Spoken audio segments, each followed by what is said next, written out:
The original Suikoden games on the PlayStation rewrote the rulebook on what a JRPG could be.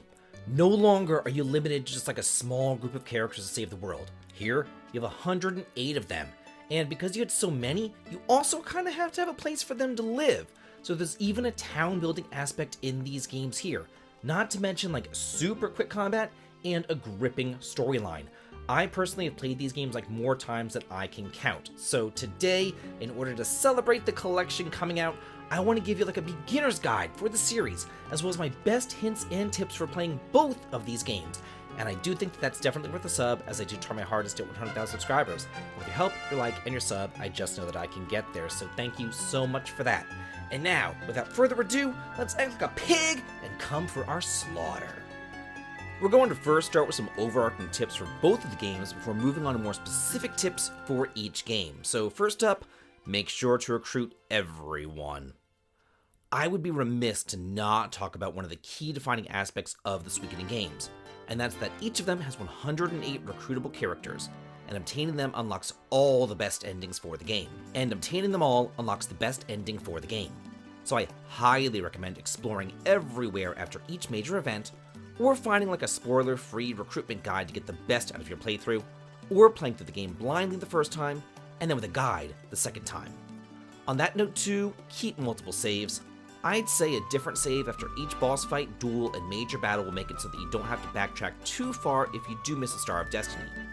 And also, please save before each major war battle too, because kind of like Fire Emblem, permadeath exists during those, so just be very, very careful. In addition to that, keep your final game saved from the first game, because you can transfer it over to Suikoden 2 for some added bonuses. But now, let's talk about the combat and the rose system. This works very differently to any other RPG I've really ever played. Your characters are classed by either short, medium, or long range attacks, and unless you put your short range characters into the front row, they will not be able to use physical attacks at all. And even in the front row, they can still only attack those enemies in the enemy front row. If your characters have a medium range, you can put them in the back row, but they'll only be able to attack the enemies in the front row. However, if you put a medium range character into your front row, then they will be able to attack the enemies in their back row. Finally though, if you have a long range attacker, then it does not matter which row you put them in, you can put them in the back row and they will still be able to attack the enemy's back row.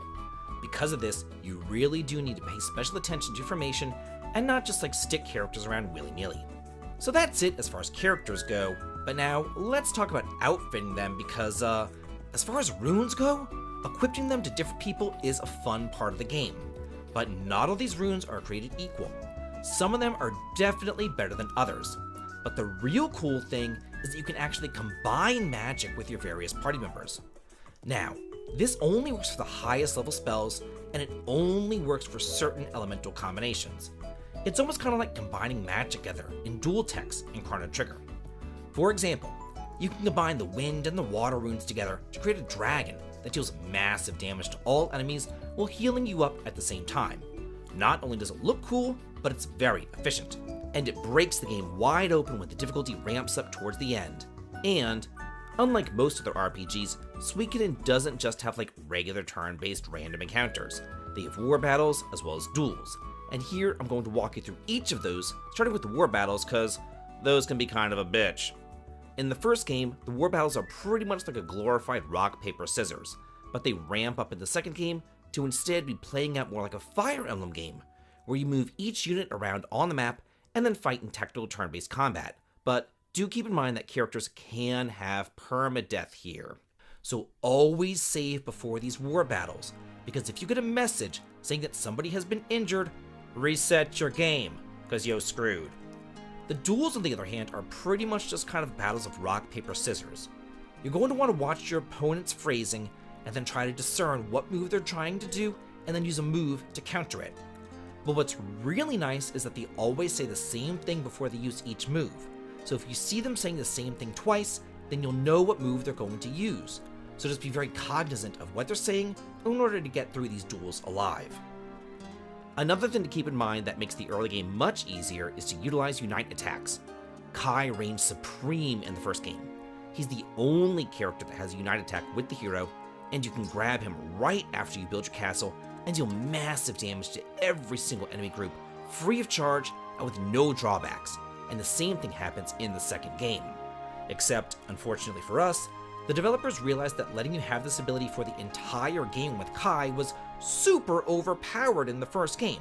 So here, they limited this overpowered attack with your hero and Joey. And all I'm gonna say is that Joey doesn't stay with you for the entire game, you only have him towards the beginning. So whenever you do have him, make use of him, and use that Unite attack, because it just devastates everything that you encounter. Now, let's talk about leveling, because these aren't one of those games where you can just kind of like choose your favorites and level them up solely.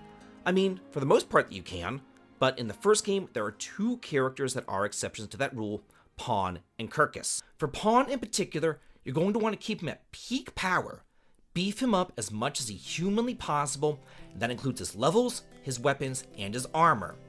The reason for this is because about halfway through the game or so, he has to fight a duel, solo, by himself, and if you neglected him, that's nigh on impossible. So what I like to do is just keep him in my party as like a standard until that duel happens. Then after that, you can move him around, kick him out as you see fit, it's entirely up to you. Kirkus is another can of beans though, because in order to recruit another character, he's going to have to be at least level 40. Then, in the second game, you're going to want to keep at least 18 characters pretty well evenly leveled up, outfitted with their weapons sharpened, and runes equipped. Because there will be a time that you'll have to split your party into 3 separate groups, and they're all going to want to be roughly equally powered.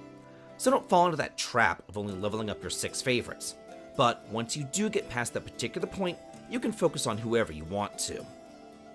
And now, in both games, you can power up super early. In the first game, as soon as you gain control of your main character, you can leave Gregminster and you can go to a town called Sarity. You're really not supposed to be here until much later on in the game, and you're definitely not supposed to go there alone. But if you do, you'll be granted a Fortune Rune, which doubles your experience points that you gain.